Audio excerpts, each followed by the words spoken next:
Herkese merhaba. Yeni bir ortaya karışık videomuzla beraberiz. Biliyorsunuz haftada bir yarı daireler, yarı müstakil evler ve köy evleri videosu yapıyoruz. Bu hafta çok fazla daire ilanı yok. Ağırlıklı olarak müstakil evler var. Ve gerçekten çok beğendiğim böyle bir iki tane ilan var. Böyle ilanlar geldiğinde size belirteceğim neden beğendim.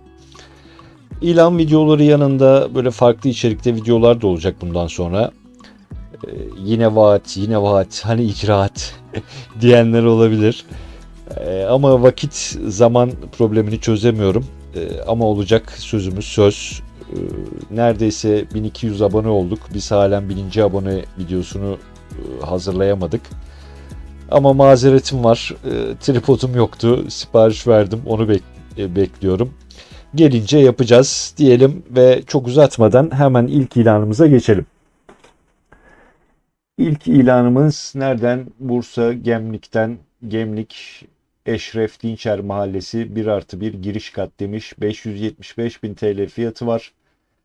26 Haziran 2024 tarihinde yayınlanmış. 65 metrekare brüt, 60 metrekare net bir alanı var diyor. Oda sayısı 1+1. Kullanım durumu mülk sahibi oturuyormuş. Tapu durumu kat irtifaklı. Kimden? Emlak ofisinden takas hayır demiş. 1+1 giriş kat, doğalgaz kapıda, merkezi konumda, detaylar için bizi arayınız demiş. Hemen ilk önce şöyle konumuna bakalım. Zaten sahile çok yakınsınız. Tamam, hani buralar belki yüzmek için alanlar değil ama söylüyorum işte çay içmeye, kahve içmeye, böyle deniz kenarında yürümeye, dolaşmak için gerçekten çok kısa yürüyerek inebileceğiniz, 5 dakikada, 10 dakikada inebileceğiniz bir mesafede gözüküyor. Mutlaka yakınlarında bir şekilde plajda vardır. Şöyle bir fotoğraflarına bir göz atalım hemen. Yani ilk izlenimim açıkçası şu yaldız renk mi? Evet, şu yaldız boya böyle gözlerimi kanattı diyeyim. Ama işte zevkler ve renkler tartışılmaz. Oturan mal sahibi böyle beğenmiş. Bu şekilde oturuyor. Şöyle evin şeylerine bakıyorum. İşte parkeleri var bir şekilde, pimapen pencereler takılı. Mutfak kısmını çözmeye çalışıyorum. Evet, yani eski bir mutfak ama yine bir şekilde iş görebilecek durumda diyeyim. Belki işte tadilatta birazcık şeyle daha iyi bir hale getirilebilir. Gözlerimi işte şuradan alamıyorum, yani üzgünüm. Banyo, tuvalet işi var. Yani o gösteriyor açık açık. Şeyi var mı? Doğalgazı var mı yok mu? Onu arıyorum. Hani petek arıyorum fotoğraflarda ama bulamadım. Muhtemelen doğalgaz bağlı değil. Bununla ilgili bir şey de yazmamış. Ama emlakçısından arayıp bilgi alabilirsiniz diyelim. Yani fiyat 575 bin TL fiyatı var. Yani böyle ucuz hesaplı bir daire alayım diyenler, hani belki evet ufak tefek işleri de var ama yani bunlar da hep söylüyorum konuşulabilir. Emlakçısıyla görüşülebilir. Daha sonra işte mal sahibiyle irtibata geçilebilir. İşte ben buraya doğalgaz çekeceğim. Şu kadar masrafım olacak. İşte ona göre bir pazarlık yapalım diyebilirsiniz. Vesaire vesaire. Buna benzer bir sürü şey diyelim. Ve çok uzatmadan cep telefon numarasını ileteyim. 0537 433 40 28. Tekrar ediyorum. 0537 433 40 28. Emlakçısının cep telefon numarası dedik. Bir diğer ilanımıza geçtik. Bu ilanımız nereden? Samsun'un merkezinde dış cepheli doğalgazlı kupon fiyata daire diyor. 710 bin TL fiyat yazmış. Samsun İlk Adım Rasathane Mahallesi'nde 27 Haziran 2024 tarihinde yayınlanmış. 135 metrekare brüt, 75 metrekare net demiş. Oda sayısı 2+0. Kombi doğalgaz varmış. Krediye uygun evet demiş. Kat mülkiyetli. Kimden? Emlak ofisinden. İlk adım rasathane demiş. Modern pazar mevkisinde 5 katlı binanın yüksek giriş birinci katında yer alıp dış cepheli 2+0 2 oda bir mutfak şeklindeymiş. Doğal gazlı çift balkon, camın biri cam balkonlu demiş. Yani şöyle bir bakalım. Ya denize zaten bu da aynı şekilde yürüme mesafesinde. Plajdan bahsetmiyorum ama yine böyle deniz sevdası olanlar işte yürüyerek 5 dakikada 10 dakikada sahile inebilirler. Yani Samsun böyle Karadeniz'de yaşanılabilecek şehirlerden biri bence. Bazı bölgeleri diyeyim. Bazı bölgeleri böyle biraz problemli olduğunu biliyorum ama bu ilk adım tarafı iyi olduğunu duymuştum ve çok üniversite öğrencisi var. Hani sadece oturmak için değil, yatırım amaçlı da düşünülebilir. Şöyle fotoğraflarını açayım bu arada. Bakın gerçekten tam merkezi bir konumda. Burada da göstermiş hemen şu kat, alt katınızda da bir dükkan var. Şöyle bir daireyi inceleyelim. Yani işte banyo, mutfak ve işte evin, ya tamam parkesi var işte ama işte duvarlar, duvar kağıdı mı buralar? Duvar kağıdı gibi gözüküyor. Yani bir değişmesi gerekiyor bunların da yine bu şekilde. Arkada bir balkonu var. Yine bazı odalarda yine parke yok. Ve duvarların boyanması gerekiyor. Mutfak eski bir mutfak. Ama belki hani biraz tadilatla böyle ufak masrafla da böyle toparlanabilir hale gelebilir diyeyim. Yani çok ağır tadilat masrafı yok ama belli bir tadilat masrafı da var. Bunu da göz önüne alın lütfen. Yani söylediğim gibi illaki hani gidip burada oturun demiyorum ama yatırım amaçlı bu tarz şeyler iyi olabiliyor. Özellikle üniversite öğrencilerinin bol olduğu yerlerde. Hani kiracı sorunu yaşamazsınız öyle diyeyim. Çok uzatmayalım. Bunun da cep telefon numarasını ileteyim hemen 0546 686 37 30. Tekrar ediyorum 0546 686 37 30 dedik ve hemen bir diğer ilanımıza geçtik. Bu ilanımız nereden? Aydın'dan Köşk Merkez'de 1+1 daire 710 bin TL başlığıyla yayınlanmış. Biraz önceki ilanın fiyatında bu yine. Aydın Köşk Çarşı Mahallesi'ndeymiş. 27 Haziran 2024 tarihinde yayınlanmış. 60 metrekare brüt, 45 metrekare net diyor. Oda sayısı 1+1. Kat irtifaklı, bina yaşı 2 diyor. Yeni bir bina. Bulunduğu kat 2, ikinci katta 5 katlı binanın ikinci katındaymış. Yani gerçekten yeni, sıfır gibi diyebiliriz. 2 yıllık bina. Tapu durumu kat irtifaklı. Kimden? Emlak ofisinden. Dairemiz köşk merkezde, üniversiteye yakın konumda, acil satılıktır. Detaylı bilgi için arayınız demiş. İlk önce şöyle bir konumuna bakalım. Aydın Köşk'ten mesela Kuşadası'na böyle denize, plaja gideyim ben derseniz ne kadar? Aydın merkeze 20 kilometre yaklaşık. Kuşadası'na da 70 kilometre mesafede. İşte Güzelçam'a 74 kilometre, Kuşadası merkeze de 70 kilometre mesafesi var. Böyle Nazilli ile Aydın'ın ortasında kalan bir yer. 70 kilometre işte denize gideyim deseniz ne kadar? Ee, işte bir buçuk saat civarı herhalde araçla bir şekilde ulaşımı sağlarsınız. Hatta daha kısa bile sürebilir ama ortalama bir rakam şey söylüyorum. Şöyle bir fotoğraflarına bakalım. Bina söylediğim gibi yeni yapılmış. Daha henüz 2 yaşında bir bina. Ve anladığım kadarıyla hiç kullanılmamış. Halen bu inşaat şeyiyle duruyor. Ee, Nedir o? Böyle temizliği yapılmamış inşaat bittikten sonra. Bakın böyle dolap kapakları işte ne bileyim pencerelerdeki jelatinler vesaireler bunlar bile henüz sökülmemiş. Hiç kullanılmamış sıfır bir daire. Öyle söyleyeyim. Yani böyle Aydın taraflarında böyle sıcak iklimde yaşayayım, çok pahalı olmasın derseniz size alternatif olabilir. Yine emlakçısı da yazmış, üniversiteye yakın bir konumda demiş. Belki yatırım amaçlı düşünebilirsiniz. Yani tabii ki daha detaylı olarak araştırmayı, bölge tam nedir ne değildir. Biz yani Türkiye'nin her yerini bilmemiz mümkün değil. Tek tek sokak sokak semt semt mümkün değil böyle bir şey. Ama siz düşünüyorsanız böyle detaylı araştırmasını ilk başta emlakçısından, ne bileyim sonra bölgede yaşayanlardan bilgi alabilirsiniz diyelim.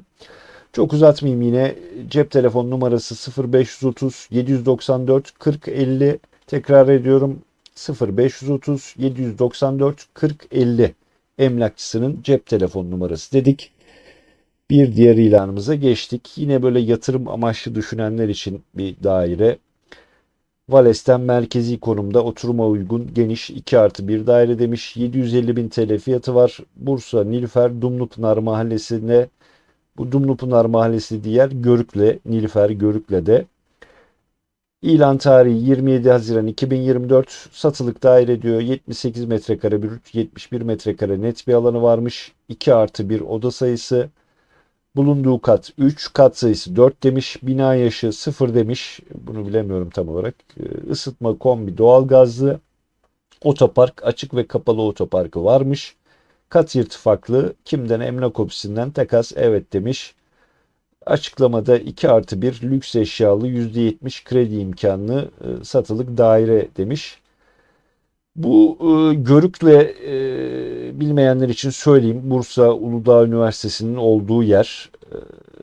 Yani burada gerçekten, burada da çok yoğun bir öğrenci trafiği, öğrenci nüfusu var diyeyim. E, Yani bazen gerçekten belli bir süre kalmıştım, 1-2 sene kadar o taraflarda, o bölgede, o yüzden biliyorum. Yani öğrenci zamanlarında böyle boş bir yer bulmanız çok zordu, kiralık uygun fiyatlı olarak. Yani yatırım amaçlı da düşünebilirsiniz ve daha önce de söyledim yine, hani Bursa böyle Nilüfer tarafına doğru kayıyor diyeyim. Yani yeni binalar, daireler hep bu taraftan alıyor. Bursa içinde göç, yani eski Bursa'dan böyle bu tarafa doğru göç de çok yoğunluklu olarak var. Birçok kişi işte kendi çocuğu üniversiteyi kazandığında buralardan daire de alıyor. Hani 4 yıl, 5 yıl, 6 yıl okuyacak, çünkü ne bileyim tıp fakültesi var orada. 6 yıl okusa zaten, hani bütçesi yetiyorsa, 6 yıl kira vermektense çocuğunu alıyor daireyi. Bu okulu bitirinceye kadar bir şekilde çocuğu kullanıyor daireyi. Kira vermemiş oluyor. Gerçekten yüksek kiralar var, özellikle bu şey dönemlerinde. Yani yine söylediğim gibi bir detaylı olarak lütfen araştırın. Hani bu tarz yerlerde böyle emlakçıların çok şeyleri de oluyor, numaraları da oluyor. Bu öyledir demiyorum ama böyle detaylı olarak incelemesini, araştırmasını yaparsanız, hem böyle daire çok temiz, güzel durumda. Zaten hani açıklamalarını okuduk. Doğalgazı var, işte kapalı açık otoparkı var. İşte eğer ki bu eşyalar da dahil mi, lüks eşyalı demiş ama dahil anladığım kadarıyla. Bunlar da dahilse yani komple hazır bir daire direkt alıp hemen kiralayabilirsiniz. Ama söylüyorum, detaylı olarak hani bölge tam nedir ne değildir, böyle ince araştırmasını siz yapacaksınız. Aklınıza, mantığınıza yatıyorsa zaten düşünürsünüz diyelim. Emlakçısının cep telefon numarasını ileteyim: 0532 496 2095. Tekrar ediyorum: 0532 496 2095 emlakçısının numarası dedik ve hemen bir diğer ilanımıza geçtik ve son daire ilanımız bu diyeyim. 07 Aras Emlak, Çevre Yolu Dibi, 6 yaş, iskanlı, ayrı mutfaklı, 2+1 daire demiş. 1.150.000 TL, Antalya Muratpaşa Kızılarık Mahallesi'nde, Antalya merkezde bir yer. 26 Haziran 2024 tarihinde yayınlanmış. 110 metrekare brüt, 95 metrekare net diyor. 2+1 oda sayısı, açık otopark demiş. Bulunduğu kat birinci kattaymış. Kat sayısı 4. 4 katlı binanın birinci katındaymış yer. Kat irtifaklı, tapu durumu. Kimden? Emlak ofisinden takas evet demiş. Açıklamaya bir şey yazmamış. Detaylı bilgi ve sunum için arayınız demiş. Ya bu Antalya ile ilgili ne zaman bir ilan yapsam hep böyle bir arızası çıkıyor işte. Bazı yerler tekin olmayan yer oluyor. Bazı yerlerde başka sorunlar oluyor. Umarım bunda da böyle bir şey çıkmaz. Bakın, denize 4 kilometre mesafedesiniz. Yani Antalya'nın merkezi bir yer diyeyim. Şöyle bir fotoğraflarına bir bakalım. Yani yeni bir bina ama bu daire böyle biraz yıpratılmış. Yani artık kiracısı mı yoksa e, oturanı mı bayağı bir hırpalamış. Böyle biraz bir tadilat masrafı var açıkçası. Ama böyle çok ağır da bir tadilat yok. Yani çünkü yerler, zemin tamam, işte burada artık bir kapım varmış, bir şeyim varmış veya ne varmış bilemiyorum. O sökülmüş edilmiş. Bunun harici işte kapıları tamam. İşte parkeli, fayanslı yerler bir şekilde. Bazı yerlerde yok galiba parke anladığım kadarıyla. Yoksa bütün dairelerin, evet ya, burada da kapı yok. Evet, bu niye böyle bir şey bilemiyorum ama vardır mutlaka bir şeyi. Bakın duvarlar ne hale gelmiş. Muhtemelen işte bu bir kiracı durumundan böyle bir şey olmuştur ama yine emin değilim. Emlakçısıyla konuşup hani bilgi almakta fayda var. Gerçekten güzelim daireyi ne hale getirmişler. İşte bazı kiracılar da maalesef böyle yani evinizi bilmem kaç paraya aldığınız evi veriyorsunuz kiraya. Yani berbat edip mahvedip çıkıyorlar. O zaman şöyle tadilat masrafı biraz var diyelim. Yok demeyelim çünkü ben böyle kapıları vesaireleri var diye şey yaptım ama bazı yerlerde yok, bazı yerlerde var. Ama baktım hani fiyat olarak bu merkezde Muratpaşa'da en uygun fiyatlı yerlerden birisiydi. 1.150.000 TL. Belki bunlar da bir şekilde emlakçıya iletilebilir. Fiyat böyle biraz daha düşerse belki bir illaki hani hep söylüyorum yani oturmak için değil yatırım amaçlı bir şey de olabilir. Antalya'da biliyorsunuz kiralar merkezde çok ucuz değil. Bu daire niye bu duruma gelmiş, neden böyle şeyler olmuş? Söylediğim gibi onu direkt emlakçı ile arayıp daha net bilgi alabilirsiniz. Dedik cep telefon numarasını ileteyim 0545 807 1990 cep telefon numarası. Tekrar ediyorum 0545 807 1990 dedik ve müstakil evlerimize geçtik. Evet, bu müstakil evimiz nereden? Kale'den Zeytinova köy merkezinde Kelepir müstakil ev diyor. 450 bin TL fiyatı var. İzmir Bayındır Zeytinova mahallesinde köyünde diyelim. 28 Haziran 2024 tarihinde yayınlanmış satılık müstakil ev diyor. 120 metrekare brüt bir alanı varmış. Oda sayısı 3 artı 1 diyor. Ufak da bir bahçesi varmış 10 metrekarelik. İki katlı bir ev demiş. Müstakil tapulu. Kimden? Emlak ofisinden takas hayır demiş. Açıklamada ne demiş? Elektrik ve su abonelikleri bulunan manzaralı ve ulaşımı kolay 120 metrekare toplam arsa içinde tapuda avlu kâgir ev olarak geçmekteymiş. Bilmeyenler için şöyle bir bakalım İzmir'e ne kadar mesafesi var. İşte İzmir yaklaşık olarak 60 kilometre mesafede İzmir merkez. İşte Kuşadası'na da 56 kilometre mesafede bir yer. Deniz düşünenler için. Şöyle bir fotoğraflarına hemen bir bakalım. Yani şu çatlak nedir acaba, bunu tam şey yapamadım. Şöyle bir dolaşalım bakalım, henüz söyleyecek bir şeyler arıyorum. Evet, küçük bir bahçe ama ufacık da olsa bazen işe yarıyor. Ya 450 bin TL Bayındır'da bu rakamlar yani işte artık neredeyse arsa fiyatı diyelim. Tamam hani bundan daha ucuza arsa bulabilirsiniz elbette. Ama sonuçta bu da tapuda kayıtlı elektrik su abonelikleri olan böyle çatı kısmı e, anladığım kadarıyla problemli. Şurada görmüştüm. Bakın şuradan muhtemelen böyle bir 3-5 kiremit nedir kırılmış veya zarar görmüş öyle diyeyim. Oradan sonra böyle su buradan girmiş içeri. Toparlanabilir durumda mı? Bence toparlanabilir durumda. Daha kötülerini de gördüm.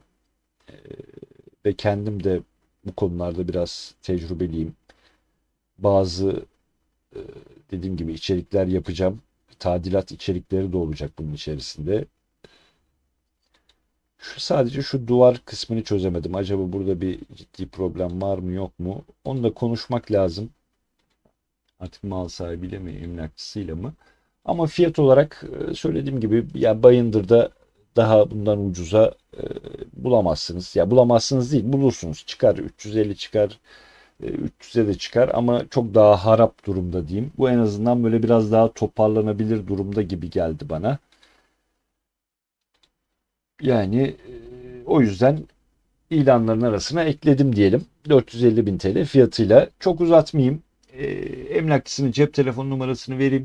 0505 591 2044 0505 591 2044. Bayındır'daki bu yeri düşünenler için diyelim. Ve evet işte geldik en beğendiğim ilana. Bu ilanı gerçekten çok beğendim. İzmir Kınık Arpaseki köyünde satılık yatırımlık köy evi diyor. 585 bin TL fiyatı var. 26 Haziran 2024 tarihinde yayınlanmış. 625 metrekare brüt bir alanı var bahçesiyle beraber. Yani 200 metrekare net bir alanı var. Açık alanda 425 metrekarelikte işte bir bahçe alanı kalıyor size. Oda sayısı 2 artı 1 demiş. Kat sayısı 1. Kullanım durumu mülk sahibi varmış. Tapu durumu müstakil tapulu. Kimden? Emlak ofisinden. Takas hayır demiş. Şimdi ilk önce şöyle bir konumuna bakalım isterseniz. Böyle denize ne kadar mesafede bu Kınık'tan.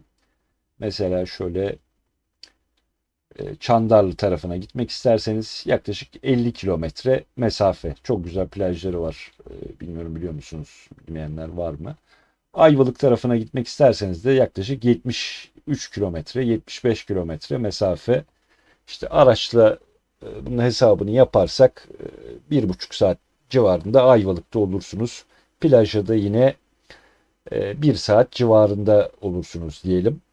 Açıklamasına bir bakalım hemen. 625 metrekare arsası var. Söyledik onu. İçinde 2 adet evi ve avlusu bulunan, evin biri oturulabilir durumda, diğer ev ufak bir tadilatta oturuma müsait demiş.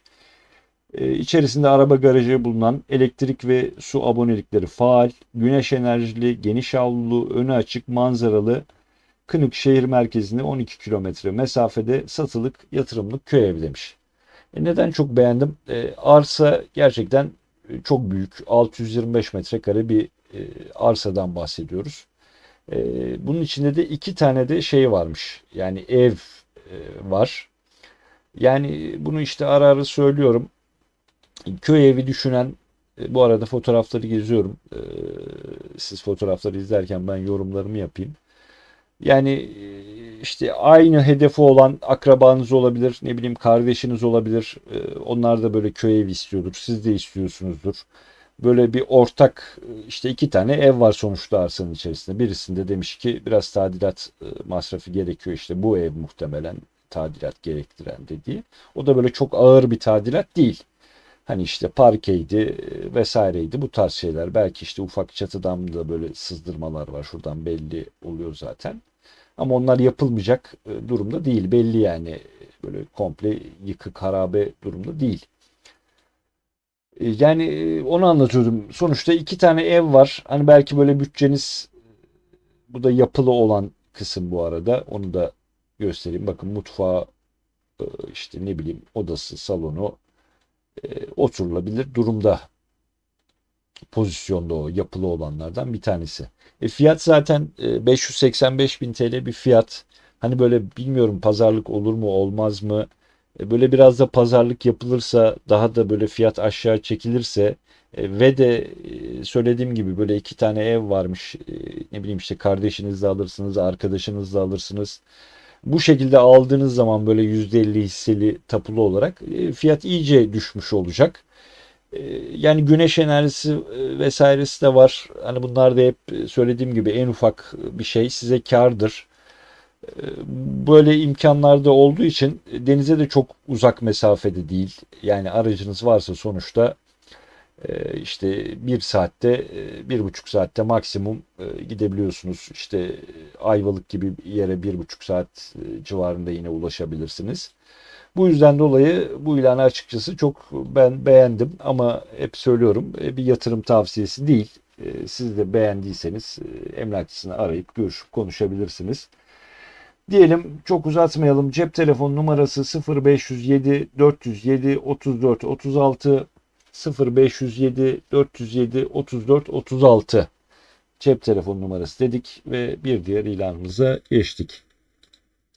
Bu da yine yatırımlık bir evlerden, o yüzden aldım bunu da. Uzman Emlak'tan Hisar'da 3 katlı müstakil ev demiş. 1 milyon 500 bin TL fiyatı var. 180 metrekare brüt, 150 metrekare net bir alan var. 11 metrekarede bahçe alanı varmış. Daha doğrusu bu tapuya dahil olan alan diyelim. Müstakil tapulu, kimden? Emlak ofisinden demiş. Bina taban alanı 60 metrekare olup 3 katlıymış. İşte 60 metrekare tabandan 180 metrekare yapıyor. 10 metrekarede bir açık alan var ya da 50 metre, o zaman 70 metrekare mi oluyor? Tam çözemedim. Birinci kat 1+1 daire olarak kullanılabilir demiş. İkinci kat 2+1, üçüncü kat 2+1. Bahçesi yokmuş. İmar durumu bitişik nizam. 5 kat binaya tadilat gerekmekte. İstenirse yıkılıp tekrar 5 katlı bina yapılabilir demiş. Yani imar durumunda 5 kat izni varmış. Bu şu anki durumu 3 katlıymış. Onu da zaten söylediğim gibi yazmış. Bu da zaten denize yürüme mesafesindesiniz. Böyle tam göbeğinde değil Gemliğin, ama böyle çok köyünde vesairesinde de değil. Niye aldım? Dediğim gibi yatırım amaçlı düşünebilirsiniz. Yani sonuçta 1,5 milyona İstanbul'da bir daire almanız veya büyük şehirlerde zor. Tamam, bunun biraz böyle bir tadilatlık vesairelik işleri var. Ama şeye böldüğünüzde hani 3 kat diyor sonuçta. Bir katını işte oturup, bir katını kira, 2 katını kiraya verebilirsiniz. Veya kalabalık bir aile olabilirsiniz, yine bu şekilde değerlendirebilirsiniz. Ama tadilat masrafı var biraz açıkçası. Böyle bu köy evlerindeki gibi bir tadilat değil. Yani bu nispeten biraz daha, sonuçta hani bu bina daha bir toparlanabilir durumda. Ama tadilat işi var. Böyle bir pazarlık vesaire de yapılırsa, çünkü bu 1,5 işte tadilatla aşacak. Hani bunu da göz önüne alıp işte emlakçısıyla veya işte artık mal sahibiyle bir şekilde konuşulup böyle fiyat gerçekten böyle iyi bir pazarlıkta iyi bir yere gelirse, sonuçta ileride bir yatırım olarak 5 kat imar izni var. Yani bugün paranız yoktur. Yarın bambaşka durum olur. İşte komple yıkıp 5 kata kadar çıkıp ona göre çok daha nedir, avantajlı bir e, duruma gelebilir. Bu yüzden bunu da ekledim diyelim. Alternatif bir ilan olsun diye. Cep telefon numarasını ileteyim, emlakçısının 0555 661 03 36. Tekrar ediyorum, 0555 661 03 36 telefon dedik ve bir diğer ilanımıza geçtik. Herkes ev sahibi olsun, bu fiyata ev yok, acele eden alır demiş. Aydın Nazilli'de bu fiyata evler var. Daha düşük evler de var. Ama bu ilan niye aldım onu söyleyeceğim şimdi. 910 bin TL fiyatı var. Aydın Nazilli Dumlupınar Mahallesi'nde diyor. 28 Haziran 2024 tarihinde yayınlanmış. Satılık müstakil ev demiş. 74 metrekare brüt bir alanı var. 10 metrekarede içerisinde bahçe alanı gibi bir bölümü varmış diyeyim. Tapu durumu bir katlı bir bina. Müstakil tapulu. Takas hayır demiş. Açıklamasında ne diyor? Apart daire fiyatına müstakil ev, takas yok, nakit satılık demiş. Dumlupınar Mahallesi Sevgi Yolu üzerinde, ara sokak değil, cadde cephelidir. Üniversite, hastaneye yürüme mesafesinde ve tam önünden minibüs geçmektedir demiş. Nadir bulunan müstakil evimiz toplam 74 metrekare arsa içerisinde 2+1 şeklindeymiş. Bahçe yokmuş, çatıya çıkış, veranda tarzında bir yeri varmış. Dairemiz komple tadilat görmüş olup masrafsızdır. Takas teklifini yapmayınız demiş. Bilmeyenler için Nazilli böyle Aydın'a biraz uzak, hatta yani işte Kuşadası'na da biraz uzak kalan bir ilçe. Ama böyle sakin, iklimi nispeten biraz daha böyle tam şey de değil, ama 43 kilometre Aydın'a olan mesafesi var. Şöyle Kuşadası'na da bakalım. 94 kilometrede Kuşadası'na mesafesi var.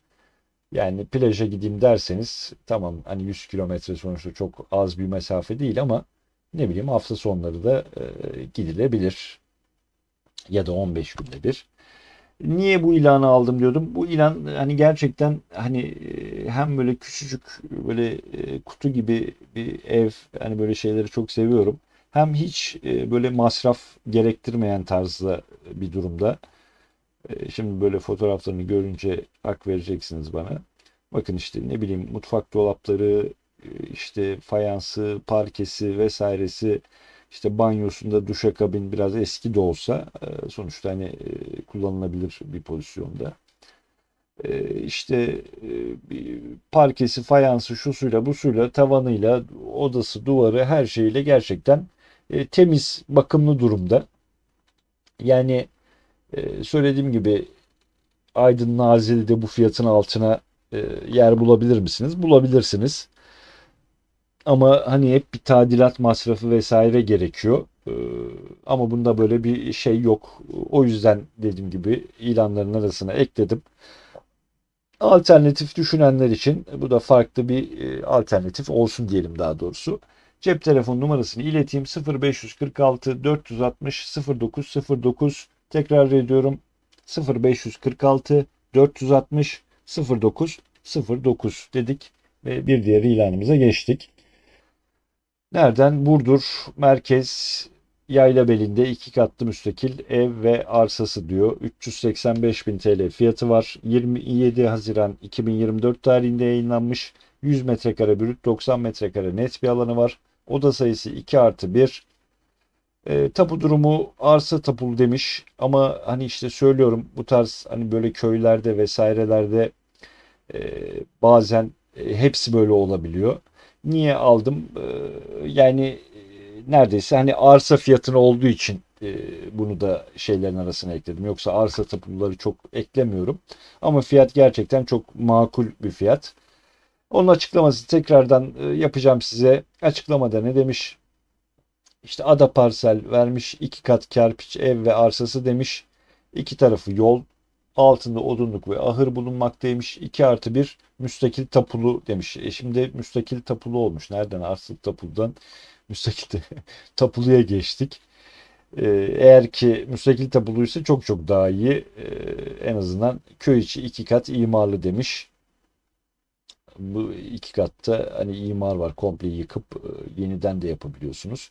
Elektrik ve su aboneliği mevcut. Her türlü tadilat yapılabilir demiş. İstenirse yıkılıp yeniden yapılabilir. Etrafı duvar ile çevrili. Burdur merkeze 20 kilometre mesafede demiş. Burdur'dan çıkan ilanları niye alıyorum? Hani söylediğim gibi Antalya'ya çok uzak bir mesafe değil. Tamam, yakın değil ama hani böyle çok aşırı derecede uzakta değil. Ne kadar? İşte 100 kilometre, 105 kilometre. İşte aracınız varsa 1,5 saatte, maksimum 2 saatte deyin, bir denize ulaşım imkanınız var. O yüzden böyle Burdur'da hesaplı yer çıkarsa ilanların arasına ekliyorum. Bu evde yine böyle çok ağır derece yıkık dökük bir ev değil. Yani dış kısmından bakın, işte çatısı vesairesi derli toplu durumda gözüküyor. İç kısımları bildiğimiz klasik köy evlerinden ama yine o böyle o gördüğümüz çok ağır tadilat isteyen durumda değil. Bakın çok güzel gömme dolapları var. İşte boyalı, yapılı kapıları, şeyleri çok çok güzel. Çok hoşuma gitti. O yüzden bunu da ekledim ilanların arasına. Hem fiyat da makul. Bu da alt kısmı, bu ahır denilen kısım. Ne bileyim, depo olarak kullanırsınız. Belki siz de bir hayvan bakarsınız. Çeşitli alternatiflerden alternatif olarak kullanılabilir. İşte duvarı etrafı çevrilmiş. Onu da yazmış ilan sahibi. Yani böyle çok para harcamayacağınız, ağır tadilat masrafları olmayan, en azından çatısı, duvarları, pencereleri diyeyim, iç kısmı da gördünüz. Çok güzel yeri var. Tamam, işte parkeydi, şuydu buydu vesaireydi. Bu tarz ihtiyaçları var. Ama birçok avantajı da var. Fiyatta 385 bin TL diyor. Belki hani işte pazarlıkta böyle biraz daha çekilirse edilirse, işte köy evi hayali olanlar, işte tamam köy evi olsun ama hani haftada bir veya 2 haftada bir böyle denize de gidip geleyim tarzında düşünenler için bu da alternatif bir ilan olsun diyelim tekrardan. Cep telefon numarasını ileteyim. Emlakçısının 0542 548 07 15. Tekrar ediyorum, 0542 548 07 15 dedik ve hemen bir diğer ilanımıza geçtik. Bu ilanımız nereden? Umur Bey'de emsallerin altında müstakil ev diyor. 1 milyon TL fiyatı var. 27 Haziran 2024 tarihinde yayınlanmış. Satılık müstakil ev. 139 metrekare brüt bir alan varmış. 60 metrekaresi bunun binanın kapladığı alan. 80 metrekarede bahçe alanı varmış. Oda sayısı 2 artı 0 demiş. Tapu durumu müstakil tapulu. Kimden? Emlak ofisinden takas hayır demiş.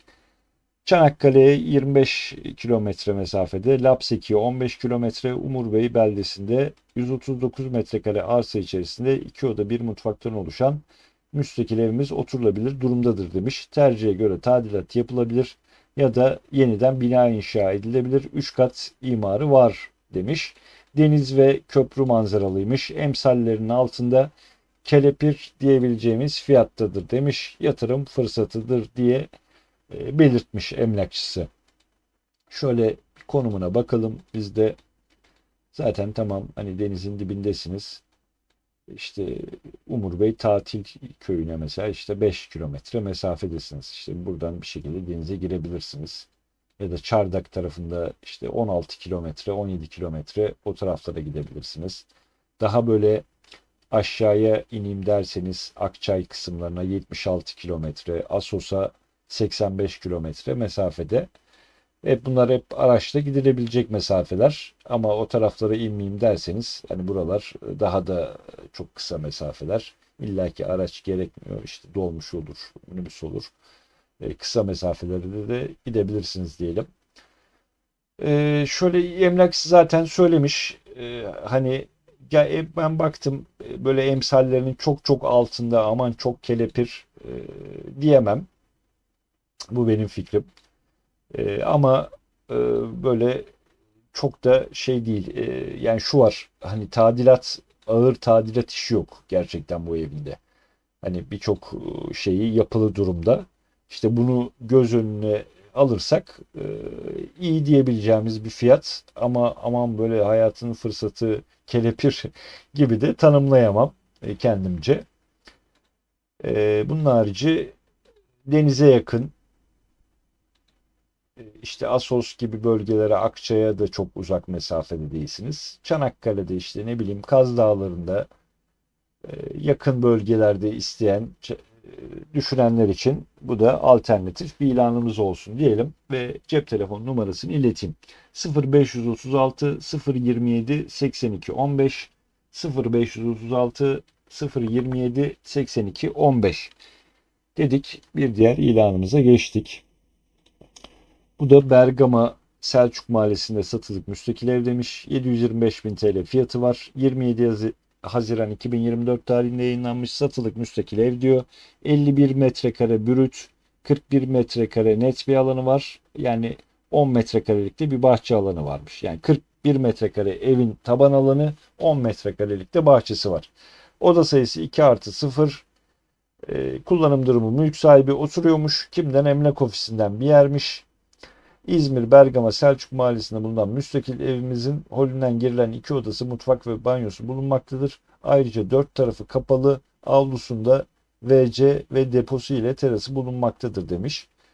Yani şeyde böyle çok daha uygun fiyatlı evler bulabiliyoruz Bergama'da, biliyorsunuz. Eğer takip ediyorsanız videolarımızı, her hafta bir şekilde Bergama'dan birçok, ilk önce konumunu söyleyeyim size.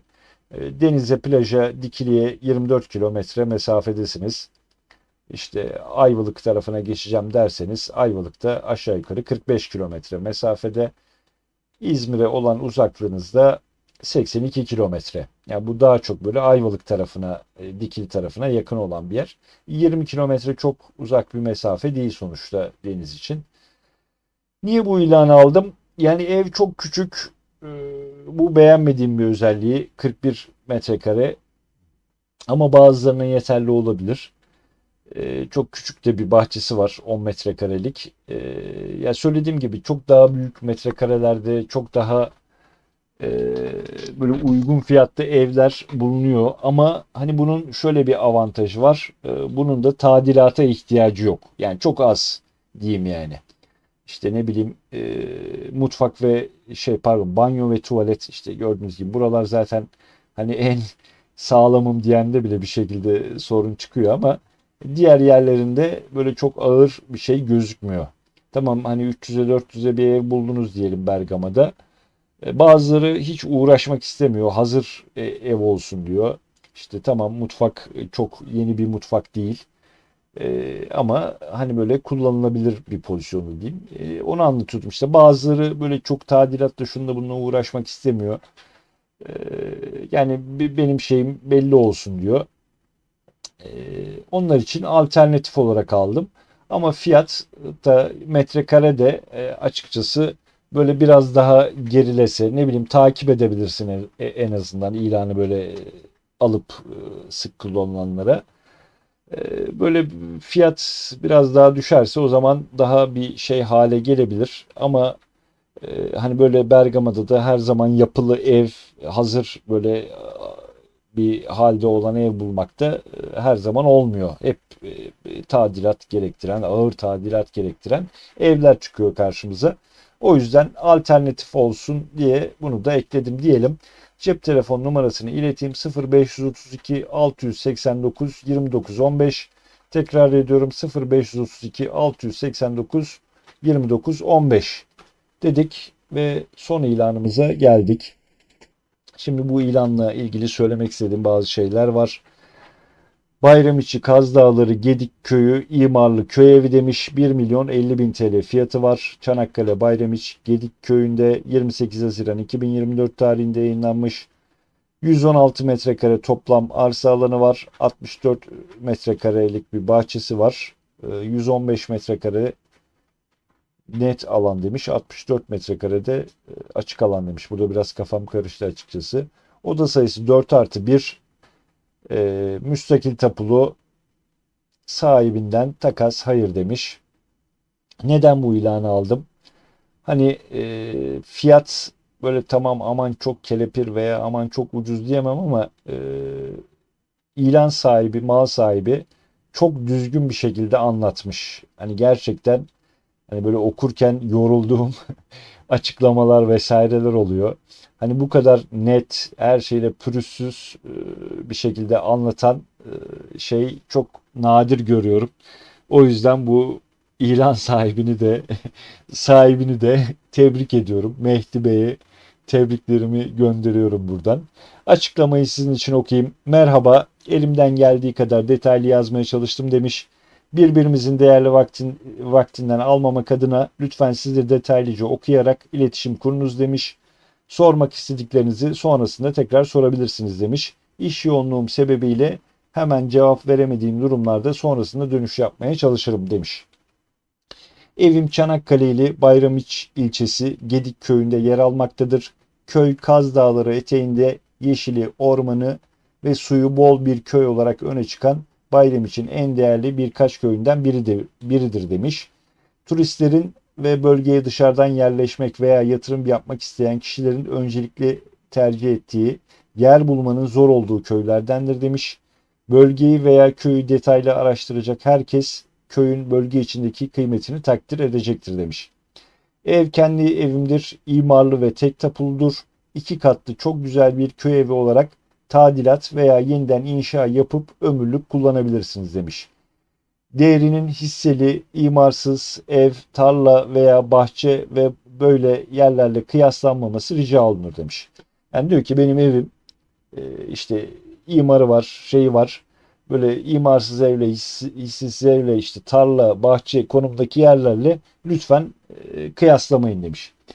Evin elektriği ve suyu bağlı ve çalışır durumdadır. Güneş enerjisi ısıtma suyu da bulunmaktadır demiş. Elektrik ve su almanın zor ve uzun prosedürleriyle uğraşıp vakit kaybetmezsiniz demiş. Bunu ben söylüyorum ara ara, Videolarımızda size söylüyorum. Hani böyle tamam yıkık dökük ev ama en azından bu elektrik ve su aboneliği var diyorum. Bunları da almak hem bir masraf hem bir zaman. O yüzden hani yıkık dökük olsa bile bu elektrik ve su aboneliği olan yerler her zaman bana cazip geliyor. Dedim ve devam ediyorum. Ev birkaç yıldır kullanılmadığı için bakımsız durumdadır. Tadilatsız oturulacak durumda değildir. Detaylı bir tadilat ile özel bir köy evine dönüştürülebilir demiş. Taş ev olarak da tadilat yapılabilir. İçi uzun süredir kullanılmadığından ve detaylı tadilat gerektirdiğinden iç mekan fotoğrafları çekip koymadım henüz.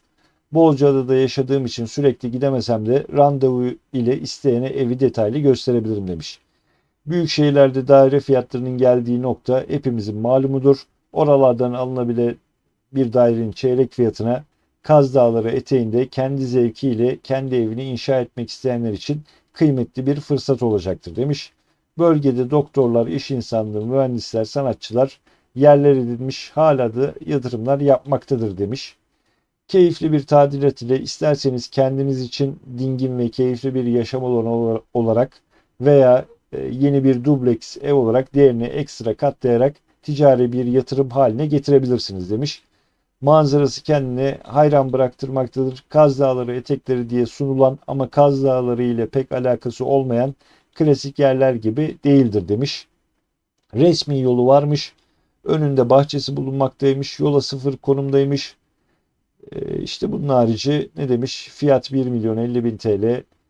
Bulunduğu yer, yapı imarı, tadilat veya yeniden inşaya uygunluğu, lokasyonu, resmi yolunun bulunması gibi özellikler göz önünde bulundurulduğunda zaten avantajlı bir fiyata sahiptir demiş.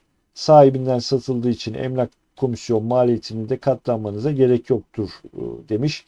Ciddi alıcılar için makul bir pazarlık payı mevcuttur demiş. Gedik köyünde Bayramiç merkezi 20 kilometre, araçla 15 dakika yol mesafesindedir demiş. İşte metrekaresi net 180 metrekareymiş. Parsel şeylerini vermiş. Bunun harici şeyine de bakalım hemen. Kilometreleri de belirtmiş. Bozcaada'ya 77 kilometre, Assos'a 86 kilometre mesafe demiş. Çanakkale merkezi de 1 saat mesafesi varmış. Aynı bölgede çok güzel mimariler ile inşa edilmiş taş evler çok yüksek satış değerine sahiptir. Benzer bir konsept ile değerlendirme imkanı vermektedir demiş. Bakın ne kadar güzel. Her şeyi o kadar detaylı, net, pürüzsüz bir şekilde anlatmış. Hem konum bilgisi vermiş, hem işte fiyat bilgisi vermiş. Her türlü şeyi düzgün bir şekilde açıklamış. E, ev eve gelecek olursak yani duvarları falan örülmüş. Çatının bu ana kısmı şu kısım galiba.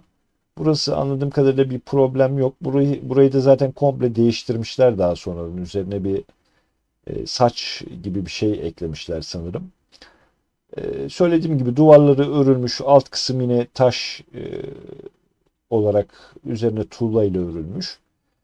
Gerekli her türlü açıklamayı yapmış zaten. Evin içinde tadilat masrafı var. Onu da söylemiş. Yani bunu e, belirtmiş. Siz de detaylı olarak hani arayıp bilgi alabilirsiniz. Söylediğim gibi yani çok her şeyi çok net ve pürüzsüz, şeffaf bir şekilde anlatmış. Yani fiyat olarak fiyat kısmına gelecek olursak ya tamam hani belki daha düşük fiyatlara bulur musunuz? Elbette çıkabilirdi. Yani daha düşük fiyatlı yerler de var. Ama bunu şunu göz önüne alabilirsiniz. En azından hani duvarları, çatısı vesaire sağlam durumda, işte imarla ilgili vesaire ile ilgili bir problem yok. Söylemiş zaten makul bir pazarlık da yapılabilir demiş. Metrekaresi de fena değil. Artık geri kalan detaylı şey size kalmış. Mehdi Bey'le konuşup e, nedir böyle bir ortak bir yol bulabilirsiniz umarım deyip cep telefon numarasını ileteyim: 0532 305 92 12. Tekrar ediyorum: 0532 305 92 12. Ve artık bugün de son ilanımıza geldik. Hemen unutmadan hatırlatmamızı yapalım. Abone olmadıysanız lütfen abone olun diyelim. Videoyu beğendiyseniz lütfen beğenmeyi unutmayın. Ve görüşlerinizi yorumlarda bize iletirseniz seviniriz diyelim. İzlediğiniz için teşekkürler. Yeni videolarda görüşmek üzere. Hoşça kalın.